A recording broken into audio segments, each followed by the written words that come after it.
मित्रों, आई का स्ट्रक्चर क्या है, मई का संरचना कैसा है, वो कैसे बना है, अगर उसको हम देख लें तो अहंकार से बाहर आने में बहुत फ़ायदा होगा। कोई भी चीज़ को अगर आप जान सकते हैं अच्छे से, तो वो चीज़ से आप मुक्त हो जाएंगे।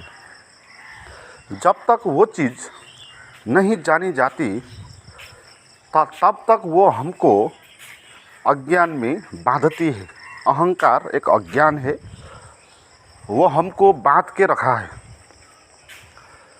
इसका कारण ये है कि हमने जाना नहीं है कि अहंकार का क्या संरचना है, उसका हाथ पैर क्या है, उसका प्राण क्या है, वो कैसे दिखता है, उसका लवज वेशभूषा क्या है, कैसा है, वो बात समझनी है। और इसमें पहले तो ये कि अहंकार है क्या। अहंकार है एक धारणा, है ना। वो धारणा ये है कि हम अपने को कुछ मानते हैं। कुछ, इस कुछ में सभी कुछ आएगा। इस कुछ में आएगा मैं धनी हूँ, गरीब हूँ, उच्च वर्ग का हूँ, निम्न वर्ग का हूँ, प्रतिष्ठित हूँ, पढ़ा लिखा हूँ, नहीं पढ़ा लिखा हूँ। ये बाहर की बात भी आएगी और भीतर की बात, ये मन हूँ मैं, ये शरीर हूँ मैं, ये विचार हूँ, ये सभी चीज़ें। कुछ भी, इस कुछ में ये भी आएगा कि आप आत्मा हूँ बोलेंगे तो भी वो एक धारणा होगा। तो कुछ भी धारणा बनाने का जो नाम है उसको बोलते हैं अहंकार। मैं कुछ हूँ, ये है अहंकार।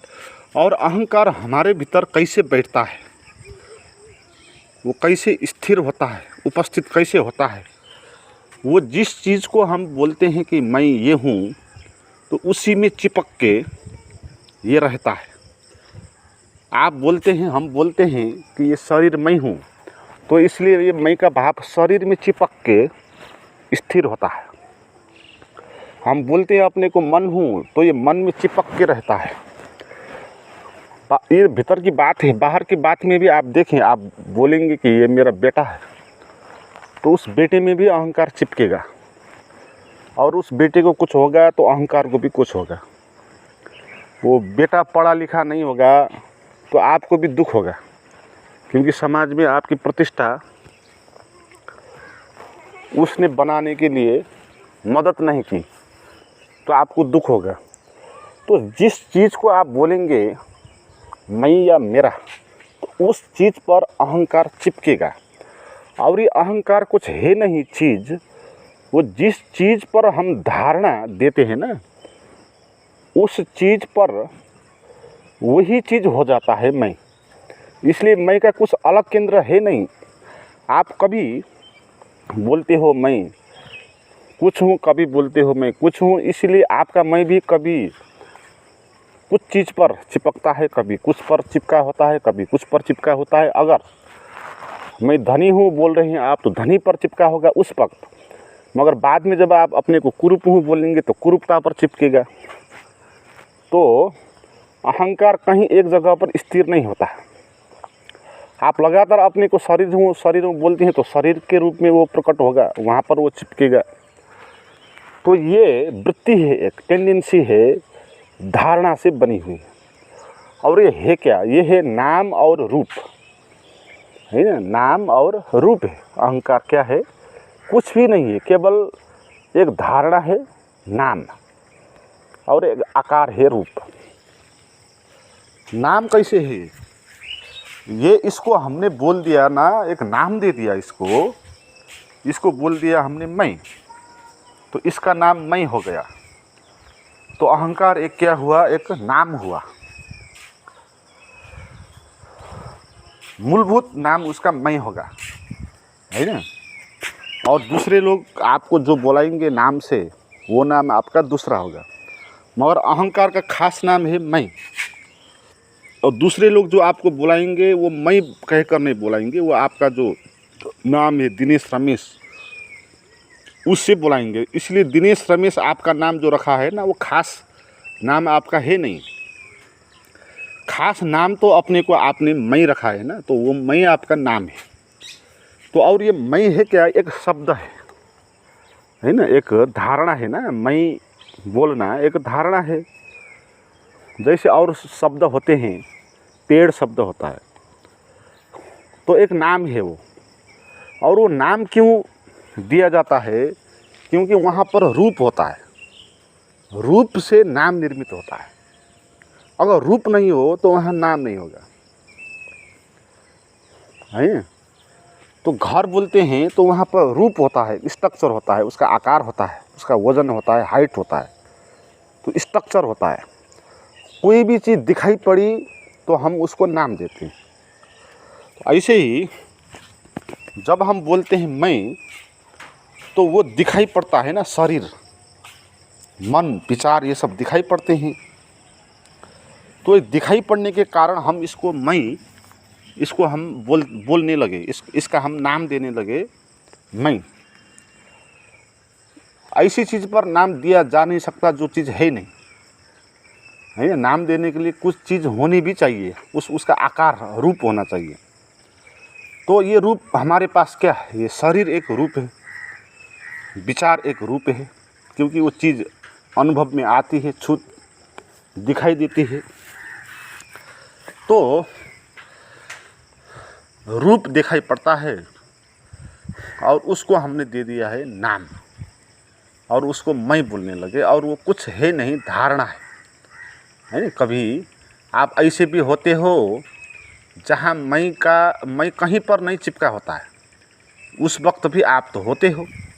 जैसे रात स्वप्न में जो आपका दिन वाला मैं है, जो कहीं पर जागीर करता है, कहीं प्रतिष्ठित आदमी है, स्वप्न में वो मैं आपको, आपके पास नहीं रहेगा। स्वप्न में कोई दूसरा मैं आएगा तो भी आपका वो दिन वाला मैं जो है वो ख़त्म नहीं होगा। जब जगेंगे वो मैं फिर खड़ा हो जाएगा। मगर वो मैं नहीं होकर भी आप हो सकते हैं, इसका प्रमाण स्वप्न में हो जाता है। और ऐसे गहरी नींद होती है, सुषुप्ति अवस्था जिसको बोलते हैं, वहाँ पर न स्वप्न दिखाई देते हैं, न जागृत अवस्था का बोध होता है, गहरी नींद होती है, कुछ भी नहीं दिखाई देता। तो वहाँ पर भी हम होते हैं, और वहाँ पर ना नाम बसता है, ना रूप बसता है। तो नाम और रूप नहीं होकर भी हम हो सकते हैं, इसका प्रमाण सुषुप्ति अवस्था में मिलता है। तो इसीलिए रमण महर्षि ने सुषुप्ति अवस्था को बहुत महत्वपूर्ण कहा, क्योंकि वो हमको ये खबर देती हैं कि हम शून्य हैं, ना कुछ होकर भी हम हो सकते हैं। मगर सुषुप्ति में होश नहीं होता है ना। और जो जागरण होता है संत पुरुषों का, उस पर जागरण होता है, उसमें होश होता है। फिर भी सुषुप्ति अवस्था ये खबर देती है कि आपका नाम और रूप नहीं बचने के कारण भी कुछ फर्क नहीं पड़ेगा, आप होंगे, आप मर नहीं जाएंगे। तो ये जो मैं है, ये नाम और रूप के कारण उत्पन्न एक धारणा है, वास्तविक चीज़ वो है नहीं। हम आंख बंद करके व ऐसे भी कहाँ पर हमारा मैं है ढूंढेंगे तो नहीं पाएंगे, है ना। सिंपल सी बात है। हम दिन भर मैं करते रहते हैं, बकरे की तरह। मुझे ये नहीं मिला, ये क्यों हुआ, वो क्यों हुआ, बोलते हैं। मगर वो मैं जो इतना हम बोलते हैं वो है ही नहीं भीतर। आप देखें कहाँ पर आपका मैं है, सर पे है, हाथ पैर में है, कहाँ पर है, वो कहीं पर है नहीं। वो एक धारणा है ना। जिस चीज़ को हमने मान लिया कि मैं हूँ, मैं ये हूँ, तो वो जिसको हम ये बोलेंगे ना, वही अहंकार है। उससे ज़्यादा अहंकार कुछ है नहीं, है ना। हमने अभी शरीर को माना है मैं, तो हम शरीर है। हमने माना है मैं प्रतिष्ठित हूँ, तो वो प्रतिष्ठा है। तो लगातार बनने वाला कोई सेंटर मैं का है नहीं। वो मैं कभी श्रेष्ठ होगा, कभी निकृष्ट होगा। वही मैं कभी कभी अपने को बहुत विराट समझेगा कि मैं महान हूँ, कभी कभी वही मैं फिर ये भी समझेगा कि मैं ख़त्म हूँ, है ना। तो मैं का चाल देखे ना, वो है नहीं ना, इसीलिए आपने जो माना वही मैं बन जाएगा। आपके भीतर हीनता बोध है तो आपका भीतर का मैं निकृष्ट होगा, दुर्गंधित होगा। आप अपने को श्रेष्ठ मानते हैं तो वो मैं खुश हो जाएगा, प्रफुल्लित होगा। लोगों को देखे ना, वो क्षण क्षण में कितने बदलते हैं। हम अपने ही जीवन में देखें, 1 घंटे पहले, 1 घंटे बाद, उसके 1 घंटे बाद कितने बदलते हैं। हमारा मैं कैसे कैसे चेंज होता है। वही मैं कभी श्रेष्ठ होता है, कहीं निकृष्ट होता है, कहीं बलवान दिखाई पड़ता है, कहीं कमज़ोर दिखाई पड़ता है, कहीं हारा थका हुआ दिखाई पड़ता है, कहीं ऊर्जा से भरा हुआ दिखाई होता है। ये गलत है ना, ये झूठ है, इसीलिए इसका इतना रूप है। जो बात सच होती है उसका रूप नहीं होता, बदलने वाली चीज़ नहीं होती। तो इसलिए जो हमारा वास्तविक मैं है, जो स्वभाव है, वो बदलने वाला है नहीं, वो सदा से एक होगा। आकाश जैसे शून्य और निर्विचार और आनंदमय साक्षी रूप जिसको बोला, वो इस तरह बदलने वाला है नहीं कि कभी अपने को बिल्कुल कुत्ते की तरह सोच लिया और लोगों के पास जाकर जी हजूर बोलने लगे, और फिर कभी दारू पी लिया और फिर गाली गलने लगे उसी आदमी का। तो वही मैं कितने रूप बदलता है। तो ये रूप बदलने वाला ये धारणा द्वारा निर्मित मैं। मित्रों, मैं से बाहर आना है, तभी हम वास्तविक मैं से परिचित हो पाएंगे। इसके लिए ये मैं कैसे बनता है, इसका स्ट्रक्चर क्या होता है, इस बात को समझने से फ़ायदा होगा। और आप अध्यात्म की गहराई में जाना चाहते हैं तो मेरी कुछ प्राइवेट वीडियोज़ आप सुन सकते हैं। उसके लिए आप मुझे बात करें, उसका नंबर डिस्क्रिप्शन में दिया हुआ है।